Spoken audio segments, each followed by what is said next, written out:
La mission Pirgi a commencé l'année dernière. C'est une mission franco-italienne soutenue par la surintendance archéologique italienne. L'idée, c'était de tenter de retrouver pour la première fois un port étrusque. Alors moi, ce que je peux dire sur Pirgi, et ce que confirme donc l'épigraphie, c'est que c'est un sanctuaire extra-urbain, hors de la ville elle-même de Pirgi, donc du port de Pirgi, extrêmement riche et florissant. Il était fréquenté par toutes sortes de pèlerins, des pèlerins venus de toute l'Étrurie, mais aussi hors des limites de l'Étrurie. On a aussi des inscriptions en grec, on a aussi des inscriptions en phénicien, même si l'essentiel des inscriptions sont en étrusque, ce qui montre bien que c'est un port étrusque, mais un port étrusque ouvert sur le reste du monde, comme l'étaient les emporia ou les ports de cette époque. Sans doute l'un des ports les plus importants que nous connaissions pour cette façade tyrrhénienne, avec Gravisca, qui est le port de Tarquinia, un peu plus au nord. On a, sur le littoral tyrrhénien, retrouvé la plupart, pour ne pas dire tous les ports romains. En revanche, cette civilisation étrusque qui est antérieure aux Romains, on n'a jamais, pour le moment, retrouvé de port étrusque. Or, on sait que les Étrusques étaient une thalassocratie, ils avaient beaucoup de bateaux. On n'arrive pas à comprendre où se situaient ces ports et pourquoi ils ont disparu. Le terme de thalassocratie est souvent employé à propos des Étrusques. Déjà, on le trouve dans nos sources, dans les sources grecques notamment, chez Diodore de Sicile par exemple, qui utilise bien ce verbe, thalassokratein. Ce sont les racines donc thalassa, la mer, et kratos, la force, c'est-à-dire l'idée que les Étrusques exercent une domination maritime grâce à la mer, grâce à leur flotte. Gli Etruschi, fin dall'VIII secolo a.C. e dall'epoca villanoviana, sono un popolo che controlla gran parte del Mediterraneo centro-settentrionale. Le città di Cerveteri, di Veio, di Tarquinia, di Vulci, Populonia, sono città etrusche che per esempio impedirono la colonizzazione greca dell'Italia centrale. I greci dedussero le loro città, le loro colonie nell'Italia centro-meridionale, diciamo soprattutto nella Magna Grecia, da Ischia, da Cuma verso il sud, in Sicilia e nella Calabria, ma nell'Etruria non vennero a fare le colonie perché esisteva già una realtà politica e economica molto ben organizzata che era quella etrusca. Les Grecs ont été des partenaires et des interlocuteurs privilégiés très tôt des Étrusques, mais c'était aussi des concurrents, car les Grecs aussi étaient lancés dans cette, on pourrait parler aujourd'hui de politique commerciale offensive, c'est-à-dire de cette recherche de marché, de déboucher pour leurs propres produits manufacturés ou leurs produits agricoles, et aussi de faire venir des produits en Grèce. Autour de la cité de Pirgi, on a énormément de champs. Je dirais le bulldozer de l'urbanisation touristique a été arrêté. Et donc on peut se servir des champs comme d'un laboratoire pour chercher avec les techniques du XXIe siècle ces ports étrusques perdus. Qui a fait tout seul? Ben ouais.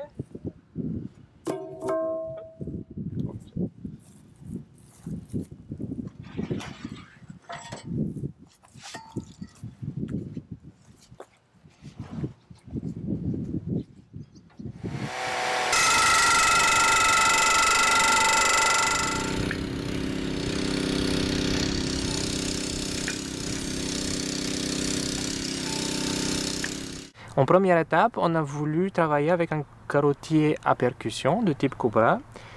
Il est très facile à mettre en place et il nous permet de carotter rapidement et de faire plusieurs carottes par jour et d'obtenir une image générale du secteur de subsurface.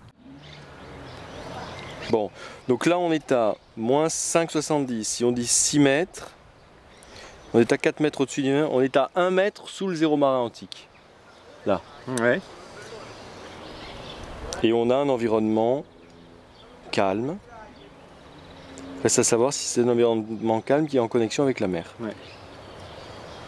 À ce moment-là, on aurait un abri potentiel pour les navires.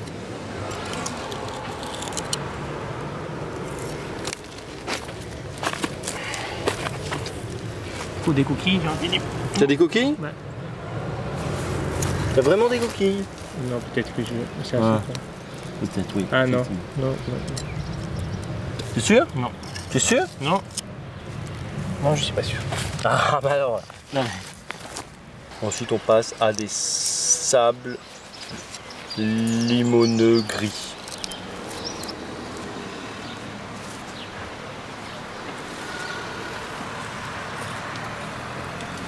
Parfait.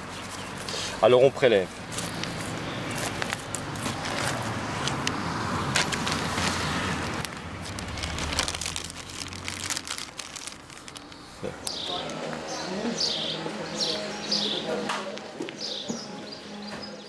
Le loro navi sono fatte con una tecnica che è quella che usavano tutte le marinerie del Mediterraneo. Sono navi fatte con la tecnica cucita, una tecnica antichissima che troviamo già addirittura nella nave di Cheope e troviamo in navi del terzo, del secondo millennio a.C. l'arte di cucire il fasciame della nave, passando con le cuciture all'interno delle tavole di legno.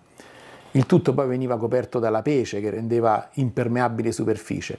Oppure con l'altra tecnica, quella degli incastri a mortase e tenoni, due tecniche fondamentali che usavano tutte le marinerie del Mediterraneo antico. Navi lunghe anche 20-25 metri, abbiamo delle rappresentazioni sui vasi, abbiamo soprattutto una rappresentazione interessantissima nella tomba della nave di Tarquinia, dove è dipinto un vascello a due alberi molto grandi, una nave oneraria, cioè una nave da trasporto etrusca, che dà l'idea di quanto fossero grandi comunque le navi di questi etruschi, che portavano migliaia di oggetti, soprattutto anfore, in giro per il Mediterraneo.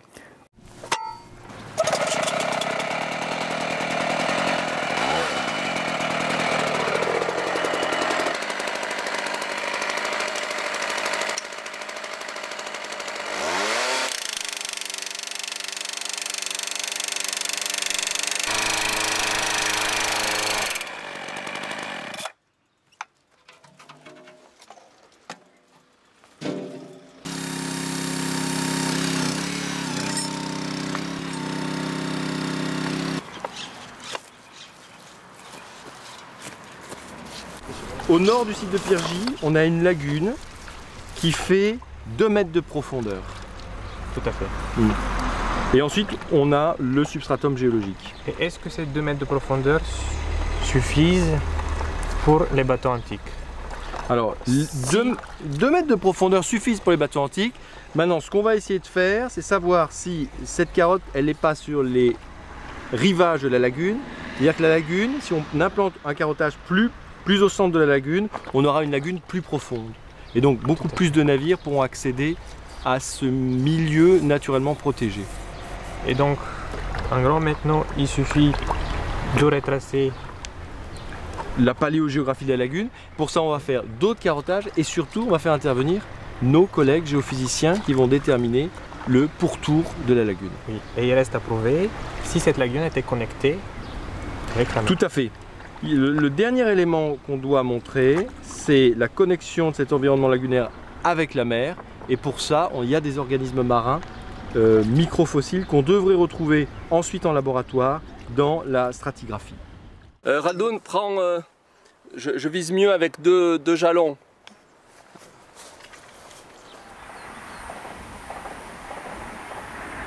Les prospections géophysiques que nous sommes en train de réaliser à Pirgi ont pour objectif de compléter un petit peu l'information géomorphologique donc, que nos collègues vont avoir à l'aide des carottages. Parce qu'avec des carottages, ils ont des informations extrêmement ponctuelles et la prospection géophysique va permettre de relier un peu spatialement l'information de ces carottages et essayer de voir, d'identifier des milieux lagunaires qui pourraient correspondre en fait à un bassin portuaire. On a prévu de couvrir environ une bonne dizaine d'hectares, sachant que l'objectif est double. C'est-à-dire qu'on a une approche que je dirais plutôt environnementale, c'est-à-dire on va aller à de très grandes profondeurs, plusieurs mètres, pour essayer d'identifier donc ce bassin portuaire ou ce milieu lagunaire. Donc là, on va utiliser des appareils très longs comme le CMD Explorer, là, cette grande barre de 3,50 m de long, avec laquelle par contre on n'a pas de détails, c'est-à-dire on ne va pas rechercher des structures archéologiques.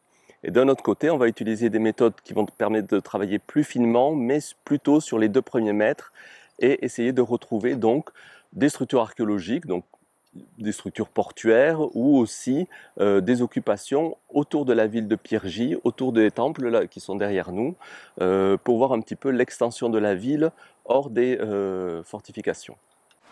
Ça en mag, et ça va quand même être des journées chargées, mais ce serait parfait. Ok. Vendu.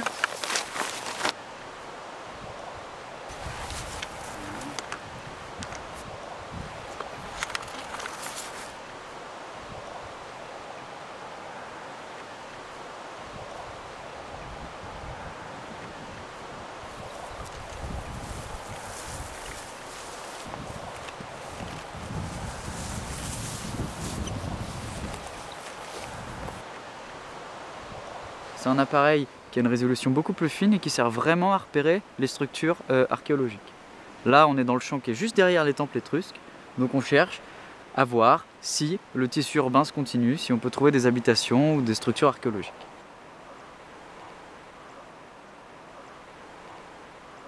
On va enregistrer des variations qui sont absolument pas dues aux variations du sol, mais aux variations de l'opérateur. Donc il faut essayer d'avoir le moins de ces variations possibles. Donc si tu me vois avancer avec le nez un peu qui pique, ou au contraire le nez qui lève, faut pas hésiter à me le dire, et pareil, je vais essayer d'être le plus droit possible. Bon après c'est pas une science exacte, hein, on n'est pas au centimètre près.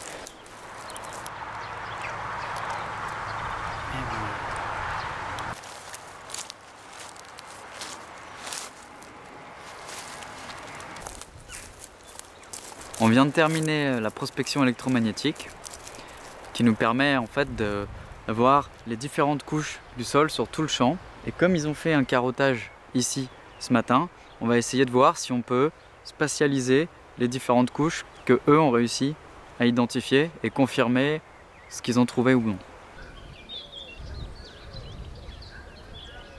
Tu vois la pollution ? Ça pour moi c'est moderne, c'est parce que le champ est... Ouais. Et il y a plein de gens qui lèchent plein de choses, des pièces, des canettes, des bouts de ferraille, des genres de choses. Donc c'est beaucoup moins lisible. Je sais pas, c'est un peu le même genre de signature que ce qu'on avait. Elle est curieuse cette structure qui part vers la mer finalement. Alors elle part vers la mer comme ça. Questa è messa Comme ça. Ouais. Là, ça ici, c'est le fossé. C'est ça, entre les deux. C'est le fossé entre les deux. Ah, là il y a 8 mètres, ça c'est le fossé entre les deux. Quindi quella è messa così. Et donc, cette structure là, elle est comme ça. Aspetta. À peu près. C'est pas encore géoréférencé, donc ce serait intéressant. Ce qui serait intéressant, c'est de voir, parce qu'en fait, quand tu regardes là-dessus, j'aurais dû prendre une petite souris. C'est vraiment bizarre. Pour moi, c'est dans la continuité de cette chose. Toutes les autres orientations. Donc je sais pas ce que c'est. C'est peut-être ce qu'il faudrait comparer, c'est éventuellement sur les. J'ai vu qu'il y avait pas mal de photos aériennes avant pour savoir est-ce que c'est, tu vois, est-ce que c'est une restructuration de la parcelle. On ira voir l'antiquarium. Relativement moderne ou pas. Beaucoup de photos. Nos collègues et confrères italiens, il y a une très bonne relation entre nous et ça c'est quelque chose à confiance, c'est quelque chose qui est très important pour qu'une équipe fonctionne. On y va. On fait un briefing dans la salle à côté là. Donc maintenant, adesso, hein? Un minuto. La città romana era chiusa da questo muro poligonale che si può vedere benissimo, mentre quella etrusca, i nostri scavi anche terrestri lo hanno individuato, era anche sotto quella romana, quindi abbiamo l'estensione che parte almeno dai santuari e arriva fino a sotto la struttura romana, quindi una città importante che però per quanto riguarda l'epoca etrusca ci lascia sempre molto dubbiosi su dove potesse essere il porto etrusco, il porto di una città che aveva la talassocrazia su tutto il Tirreno e quindi doveva avere un porto molto grande e fornito. Un epineion, come si dice alla greca. E quindi noi per ora ci limitiamo a, ci siamo limitati purtroppo a capire il livello del mare che si è alzato sin appunto dall'epoca diciamo dall'epoca etrusca in poi.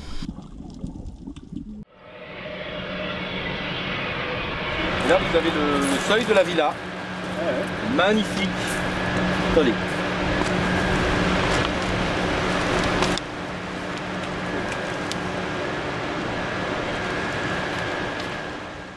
Con delle piccole teste,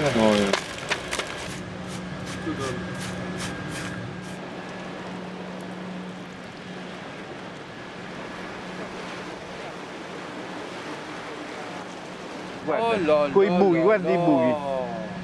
Ah oui, non mais c'est superbe. Guarda. Vedi? Mon Dieu. Ça c'est la grille d'entrée. Sì, in situ anche là, guarda, che sta ancora là. Poi sarebbe Ah da oui? scavare, da togliere. Mon Dieu. C'est très rare ça. Hein. Bon, ah, c'est spectaculaire. A scappare i pesci? Ouais. Cioè, la grata D'accord. deve essere alta, capito? Mm, per bon. forza, per Ok. forza. Ouais. T'as compris? Je sais pas si je suis complètement d'accord, mais on va réfléchir à ça. On va faire des dessins. Non lo Il dit dico que- io, non lo Il- dico io, non, non lo mais dico io. Il dit que la gratte, la grille, elle était au-dessus de la marée haute antique. Parce que quand il y avait des ondes, des tempêtes, des trucs comme ça, il fallait que, voilà, quand il y a des surcotes, il fallait que ça protège et que les poissons se barrent pas. C'est pas con. E ci rinfreschiamo le idee. Exactement. Allez. C'ho una sede. Oh là là là. Pour les pêcheries romaines, là où ils élevaient des poissons, c'est assez intéressant parce qu'on sait que ces pêcheries étaient alimentées par l'eau de mer. Et il y avait un système de chenaux, de va-et-vient, d'entrée d'eau et de sortie d'eau avec des grilles qui nous aident à comprendre la position du niveau de la mer à l'époque antique. Alors avec Stefano, on n'est pas complètement d'accord. Mais la recherche sur le terrain, c'est aussi d'échanger, de débattre et de trouver les meilleures hypothèses pour continuer.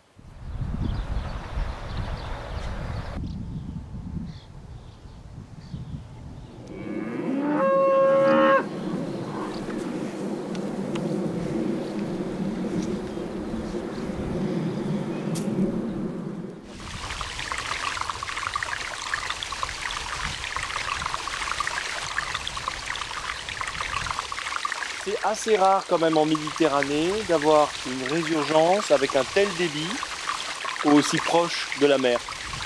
Et bien souvent, on a planté pour un port, il fallait de l'eau douce.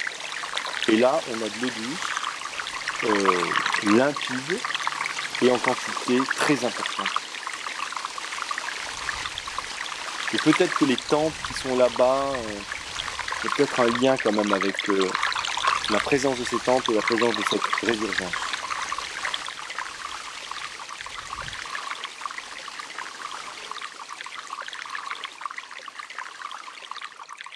Jusqu'à présent, on a utilisé un carottage mécanique à percussion, ce qui s'appelle le Cobra.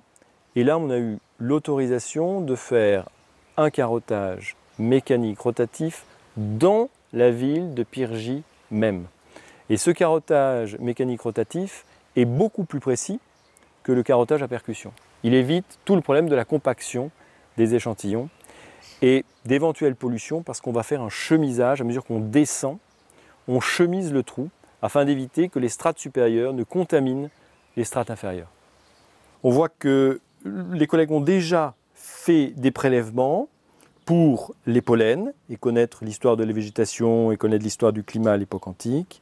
On voit assez bien sur ce tronçon-là des éléments noirs qui correspondent à des charbons de bois qui ont été également prélevés pour faire des datations au radiocarbone et avoir ainsi toute la chronostratigraphie de ce carottage.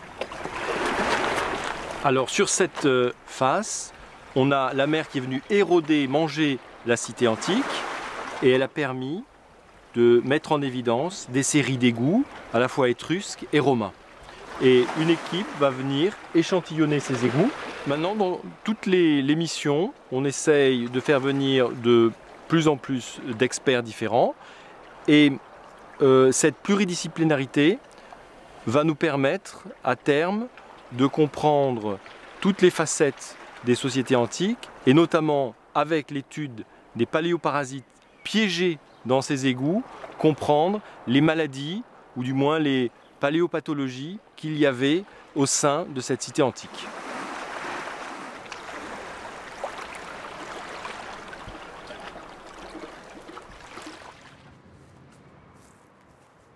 Alors je t'ai amené une nouvelle série d'échantillons, des charbons de bois, ici. Ça doit être faisable. Il y a assez de matériel pour datation? Je pense, oui, tout à fait.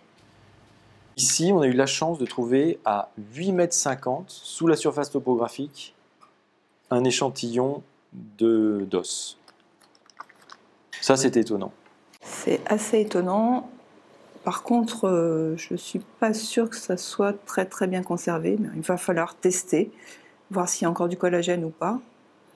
Parce que sur un ossement, c'est forcément le collagène.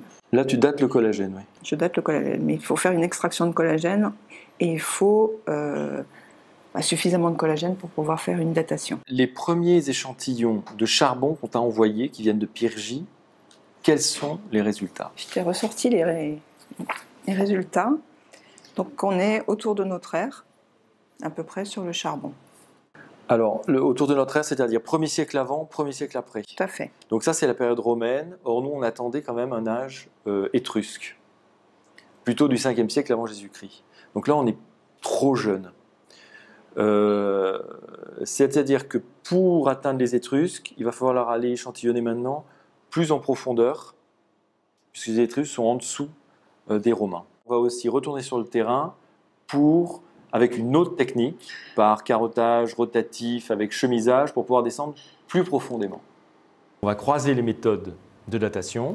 On travaille avec Christine Oberlin avec la méthode de datation radiocarbone. On va travailler avec les céramologues qui vont déterminer les tessons de céramique présents dans les carottages et qu'on a lavés et répertoriés. Et on va aussi tenter la méthode OSL.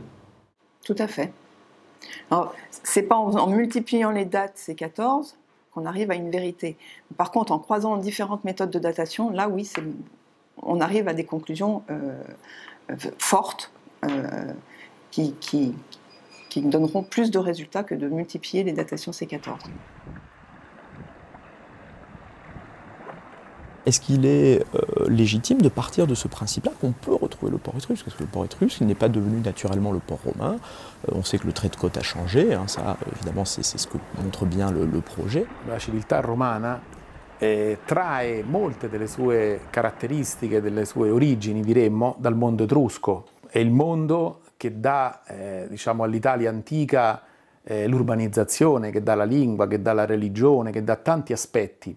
E Roma in realtà nel mondo antico fu sostanzialmente un gigantesco imbuto, un imbuto che ha raccolto quanto di meglio esisteva in tutte le popolazioni circostanti. L'ha sempre fatto questo. On peut s'attendre spontanément, quand on pense aujourd'hui à un port, on s'attend à des structures extrêmement imposantes, mais on peut très bien imaginer qu'il y a eu des phases où ces structures étaient beaucoup plus légères et ne laissent pas forcément de traces archéologiques parce qu'elles sont effacées par des structures plus récentes ou tout simplement par l'action du temps, hein, l'érosion, etc.